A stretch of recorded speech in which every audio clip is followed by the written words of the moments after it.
Praise the Lord, beautiful souls. Here we are again. I'm going to get into this one. It is called, Psalms 27, 7 through 14. So I'm going to read it briefly. It says, it's from 8. I'm going to read. You have said, seek my face. My heart says to you, your face, Lord, do I seek. Hide not your face from me. Turn not your servant away in anger. O you who have been my help, cast me not off, forsake me not. O God of my salvation, for my father and my mother have forsaken me, but the Lord will take me in. Teach me your way, O Lord, and lead me on a level path because of my enemies. Give me not up to the will of my adversaries, for false witnesses have risen against me, and they breathe out violence. I believe that I shall look upon the goodness of the Lord in the land of the living. Wait for the Lord, be strong, and let your heart take courage. Wait for the Lord. So, like I said, when we think about David, he has a lot going on. I'm continuing on from the other two. My voice is a little jacked. I'm trying to get it together. I think it's the weather. But when we look at this, in life, it says, I got to see it to believe it. But when you walk with the Lord, it's the total opposite, because usually you're not going to see it. You have to believe it first. That's why we walk by faith and not by sight, because this is faith thing. We believe it until we see it. So this is how this works out for us with this situation. Oh, sorry about that. I had to move that real quick. But yeah, we're going to get into this. And so is it that we believe to see or see to believe?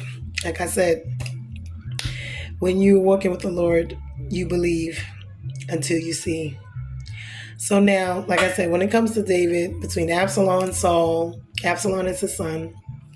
Saul was his adversary. He was the king, and David was soon to replace him.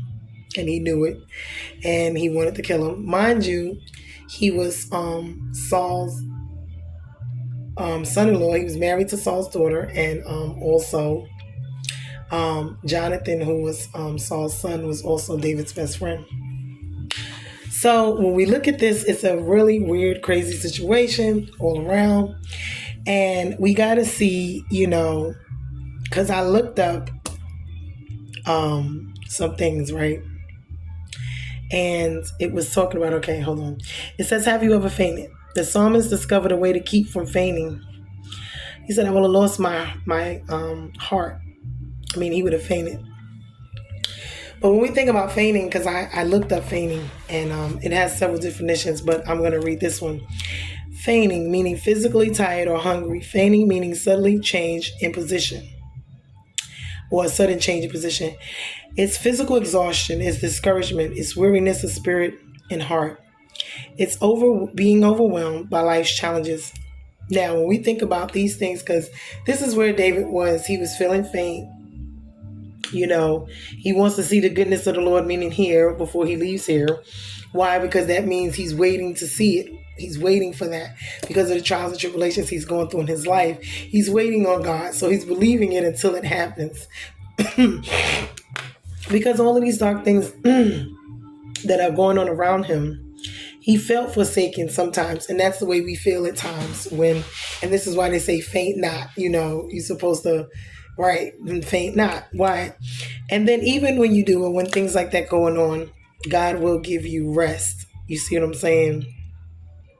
So when your enemies are attacking you, because Satan uses, all of these things, circumstances, people, places, things, and sometimes they become very unbearable. This is when you get to that fainting part, where you're about to faint because you're so tired, you're overwhelmed. Why? Because you got adversaries all over, like I was talking about in the last one. You know how you have adversaries that are close to you, adversaries that, are further away, adversaries that are midway, so depending on the adversary you may have, or the trial, the tribulation, or whatever's going on in your life, and depending on how long it goes on for, you know what I'm saying, and depending on who it is and all of the circumstances, you may get to this point to where you feel this way, and that's why God said faint not. So anyway, Jesus always says in Luke 18 to always pray and not to faint. That's where you're going to get your strength from. Um, like I said, we have to walk by faith and not by sight. We ought to always pray. We ought to always fight. We're not supposed to get weary. That's even in what we're doing. But we're human, and God understands that sometimes that happens. But these things is evidence of faith when we believe to see, instead of seeing to believe, because that's what the world would have us do. So if you believe, you will see. Eventually, it will come to pass. And the evidence is faith are obvious. We seek the Lord. We seek His face. So when you say you got to seek, you got to seek. And then you seek for His heart. And this is how you will build your faith with God. And you will ask Him to teach you His ways and teach you the way, to lead you down a smooth path, because the enemies are after you. And sometimes this is the hardest thing to do, to have courage to wait on the Lord, because that's another thing that we must do. Wait of the Lord and be in good courage and strength. So what it is basically saying is we're always to pray. We're not to faint. And like I said, in times of, praying, fasting, sometimes it's hard, to pray, to fast. Sometimes we do get faint, meaning we get tired. And usually these are the times, like I said, when God actually gives, when He said, I give my beloved rest, that's the time when He carries us, or we get rest, shelter in His arms. When all of these things of life are going on with us, because we have them, the circumstances of life, when they're overwhelming. And one thing I want to do is talk about, because a lot of people go through these things when they have, this leads to a lot of suicide. This is why we can't not lean to our own understanding, and we have to acknowledge Him in all our ways, because we need more than our own strength. It's not our strength. It's not our, might. It's the will of God. It's His power. It's His strength, because He's the one going to give us deep down in our spirits the heart to withstand all of these things. He's going to take us through them, allow us when we, to strengthen us when we get faint, when we feel faint, when we feel weary. Because remember what it says in Isaiah 40:31, they shall mount on wings like eagles, they shall walk and not, fall, and all of that. So when we look at what God tells us, this is what His way of telling us what to do. So we are to walk by faith, not by sight. We must believe without seeing. We believe it till we see it. And even when we don't see it right away, we have to hold on. But we got to see it in our own hearts and in our own minds and in our own thoughts and our, soul. We got to seek God. We got to trust God. Ask Him to teach us the way. We got to learn what it is we need in the storm, and ask Him to teach us the way, meaning the path of which way to go during the storm. So for Him to lead us, for Him to guide us and tell us what it is He wants us to do during these times. And more than anything, we got to wait on Him and trust Him, because these are the things. And one thing about it is being of good courage while doing so, because that makes the difference of waiting and being upset and angry all the time, than waiting and having good courage, being happy, being joyful, praising and worship in spite of it. And these things are really, really hard to do at times. I know it. But God will strengthen you. He will strengthen your heart. You must believe. You must trust Him. And this is what's going to build your faith. It's going to give you more stamina in your faith during these times and for other times, because remember, this is all levels. Whatever you're going through now is to prepare you for whatever trials and tribulations that are going to come later on down the line. So if you can deal with this, you can handle the next level, because remember, every level of your walk is going to be testing. Every level of your walk is going to be more trials and tribulations. You may go from having a small little something, but then the next time it gets bigger, it's always higher and more to deal with. Each circumstance, each trial, each tribulation, each anything, lesson, test that you are going to go through to learn in life. And they will be in all aspects. Remember, they are always going to come. It's never changing. It's consistent. You will get the seasons, though, when you have them, when you're resting, when you have things growing, when you have things prospering, and then when you have times of trial. So we got to pay attention, like I said, to the seasons in your life, the patterns in your life, and so you can see what season you're in, what pattern, what time and frame in your life that you're in. And you can tell about what's going on during those times, because usually in winter seasons, those are bitter cold seasons.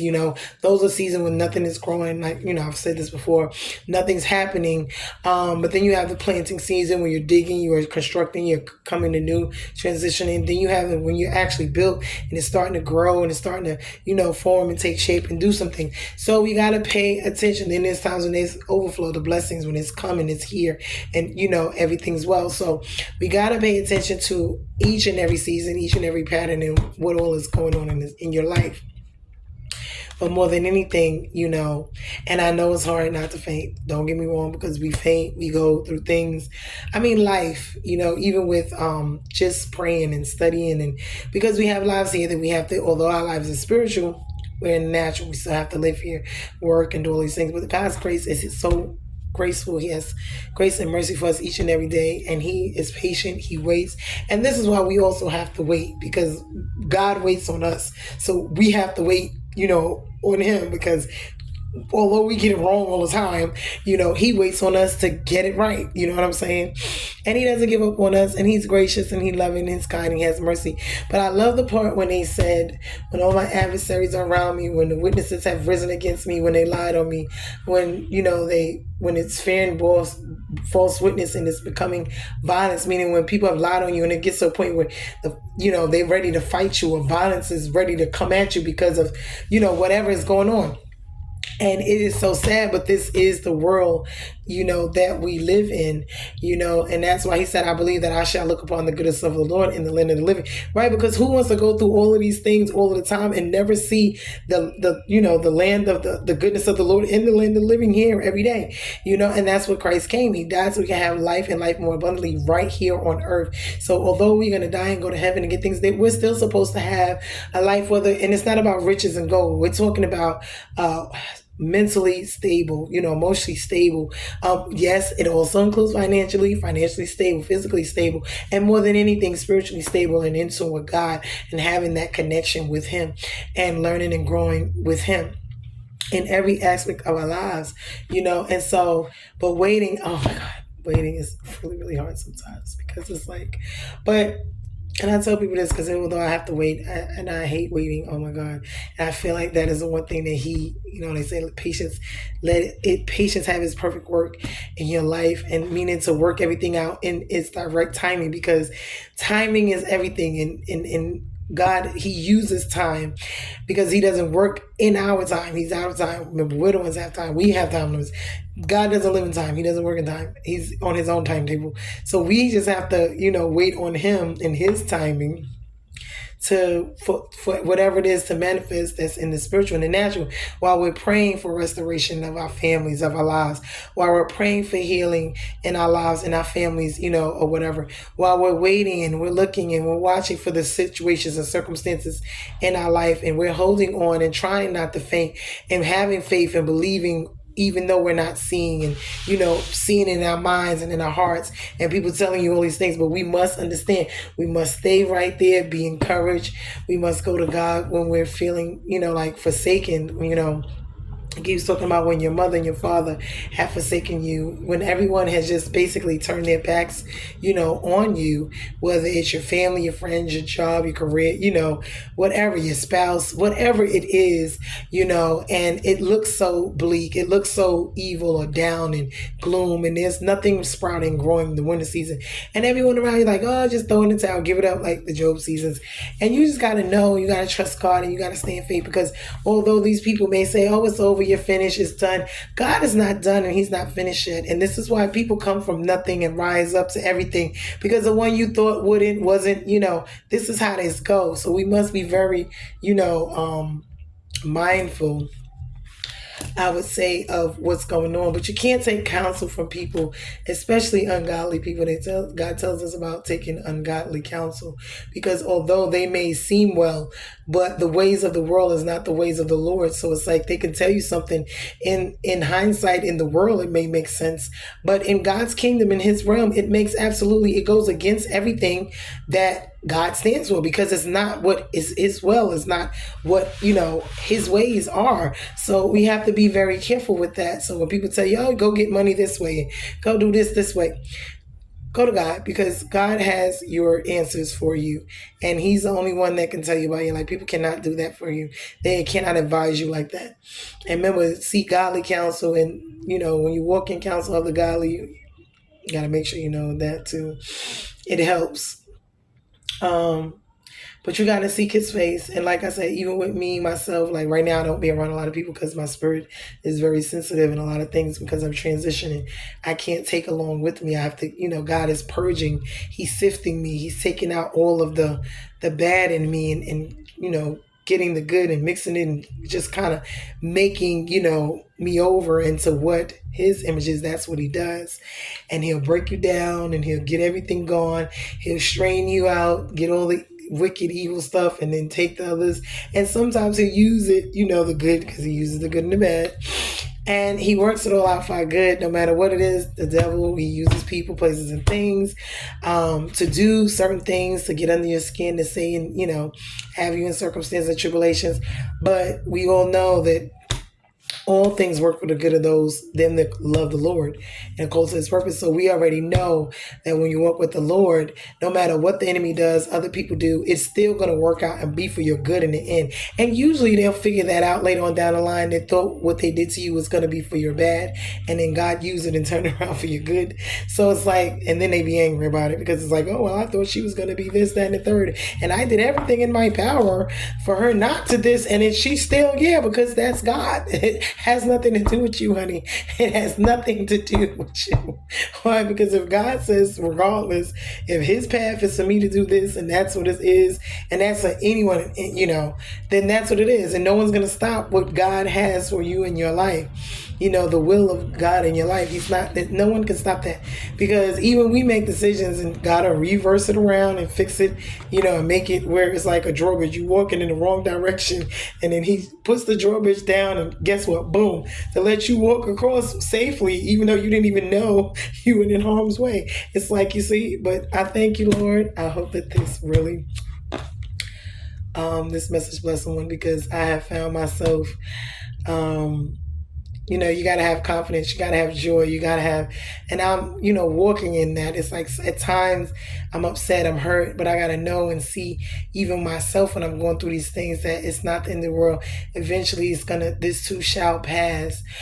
Troubles don't last always.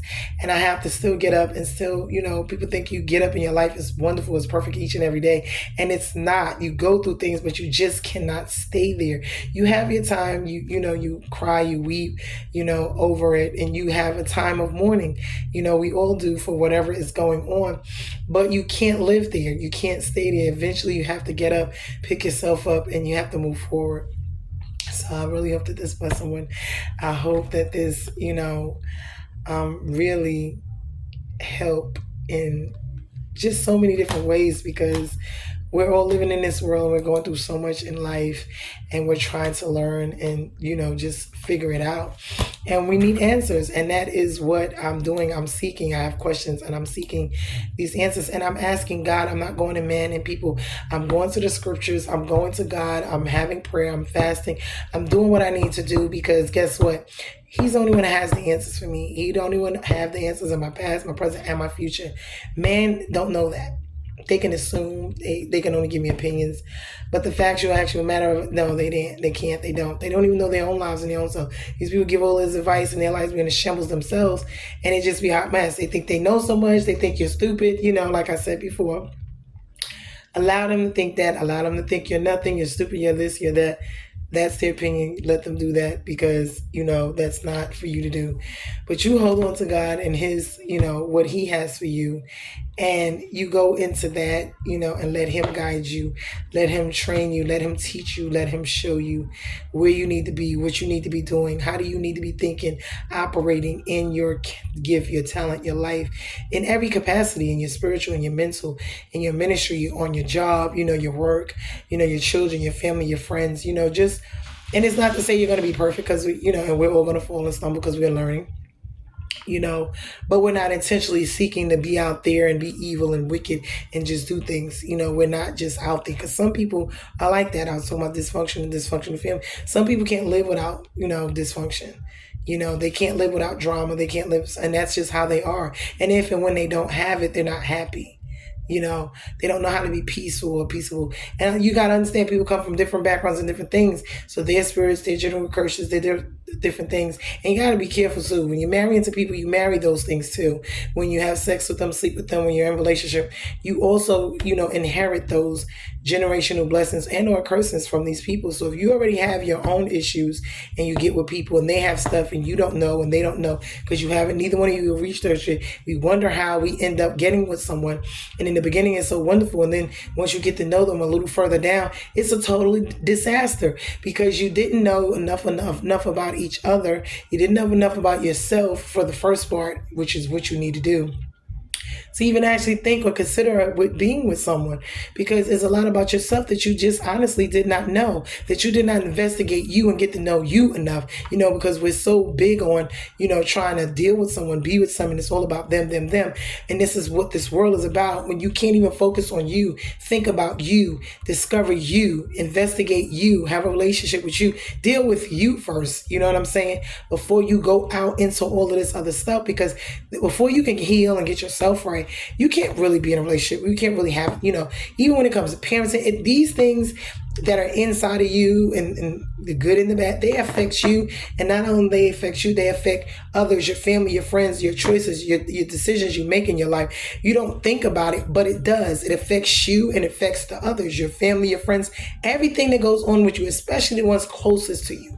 It really affects them in their lives. Because if you go to jail, or if you sick, or if you just, whatever decisions you make, then it falls on them. And, they have to step in, or they come in to help, to assist, to this, and we just take our lives for granted. I tell people all the time, your life is not just for you. It's not just your own. And God didn't put you here for it to be just about you and your own. The issues that you have in life, the things you go through, is not just for you. The life that you live, the path that you take, it's not just for you, because there's others that's going to come behind you. There's others that were before you. You want to be, consistently, whether it's your family, your friends, your job, whatever, sharing, passing it down, the information of what you're learning so that you can pass it on. And see, we're in an age of where we don't pass, we don't share, we don't talk about these things, we don't tell, we don't learn, we don't grow, we don't know, and that's not the way it's supposed to be.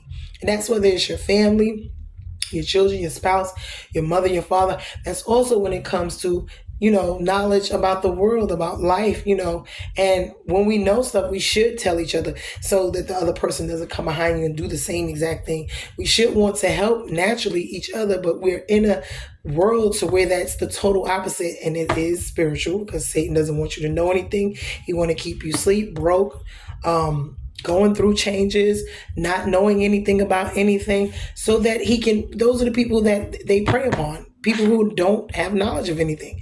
You lack people. Why people perish for lack of knowledge? You don't know enough about certain things. And when I say that, I'm not talking about just natural things, because we need to know about. I'm talking about spiritual things as well. You see what I'm saying? Because the spiritual and the natural, you got to kind of figure out, where, when you're doing the spiritual, how to put it into your natural life, so that things, make sense and work out for you. Because it's always spiritual for natural. Because if that was the case, okay, your spirit is the essence of you. Your body, once it's gone. Your body's just there. So this is why, we have to pay attention, and we have to understand that it's more, to it than just what we see. But I'm sharing this. I'm hoping that this is, we could look into other gods and other things. But as we could see, me personally, I'm going by my experience, my life, because this is what I know. Why? Because when you have an encounter, when you have a relationship with God for yourself, no one can tell you anything different. Why? Because you weren't there when God saved me. You weren't there when He came to me, when He changed my life. For me, you can't tell me what I saw, what I went through, what I felt, what I know. You see what I'm saying? So when it comes to other people, that's them, that's their whatever. But when it comes to me, I'm not going to let anyone else deter me. I'm not going to let anyone's, no. And that's the conviction. And they talk about the conviction. And when you get convicted and you spread the God, why you're convicted? Because you know what you know. And it doesn't matter what others say or what they know or what they think. No, because you know what you know. That's your conviction. That's your salvation of you knowing what you know from you and God, y'all personal walk with each other. It's not about anybody else. It's not their business. It's not their, no. It's not. It's not for them. It's not up for discussion. It's not them. It's you and God. And that's what you and God have going on. So let them say and do what they want. Because when Jesus came and He was homeless, He was there with nothing. And people just looked at and laughed at Him and didn't this and didn't take Him seriously either. And guess what? He still, it didn't change who He was, who He is to this day. It didn't change any of it. So, oh wow. I kind of went in some different places. Holy Ghost, help me. Holy Ghost, things. Anyway, I'm saying, I guess God's just telling me. Oh. But anyway, it's good. Be blessed. I hope this blesses someone. And either we're believing to see or we're seeing to believe. Which one is it that we're doing? Because when you walk with the Lord, you got to believe to see it. And when I say that, you got to believe it first. It's like faith calls it into existence. What is it? The things that are not, calling them as though they already are. So I hope I said that right. Right. And so that is how we got to walk. And it's like, I know it's hard. I know it's rough at times, guys. But we got to do what we got to do. We got to stand on it. We got to, and we got to hold God, stand on His word and trust no matter what is going on. Allow Him to shelter you when you get tired and you want to faint and want to rest and you're discouraged. Allow Him to give you rest. And that is the one thing God will do when you are weary, when you are feeling faint. He will give you rest. When He talk about there's times in your life He had to carry you. Why? Because you're just that tired. You're just that weak. You're just that faint from fighting in this world, each and every day, the spiritual battles, the natural battles that we have, that we go through, in this world, in this life. We're bruised and not broken. Be blessed, guys. Until the next video. Like I said, I have several videos. I have to go cook. So between today and I have 2 days, I'm off today and tomorrow. So Tuesday, I gotta go back to work. So this is why my life, and I have so much other stuff going on, and I'm like, Lord, I'm trying to get these words out, because even though I'll do the reading, I have to do the studying, I have to do other stuff, and I have to put it all together in order to bring it before you. And I have to understand it or get it from Him first, the questions that I'm asking, the answers that I'm needing in order to even present it, to whatever it is I'm going through or whatever's going on. And then I'm able to share. So, but God lets me see and He points things out so I can see it. And I'm like, okay, wow, would that happen? Did that happen? Okay. But anyway, so as we can see, but be blessed, guys. I hope all is well. I do have to cook, so I may take a break. I think I did maybe 3. I'm not even sure. Several more I need to get out, but between today and tomorrow, I'm trying to get them out, because when I do go back to work, it's gonna be, it's gonna be a lot, because I still need to sleep.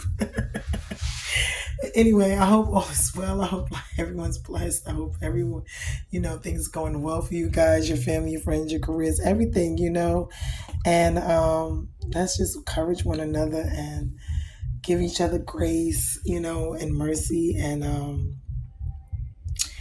just lean on God and believe and trust Him, because it can be something here.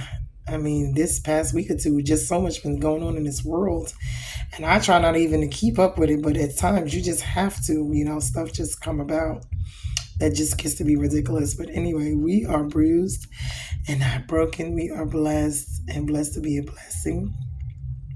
Our lives are not our own. We're here to share, love, give, grow, and learn from each other. And that is a beautiful thing. But I love you guys. Be blessed. And till the next one. Later.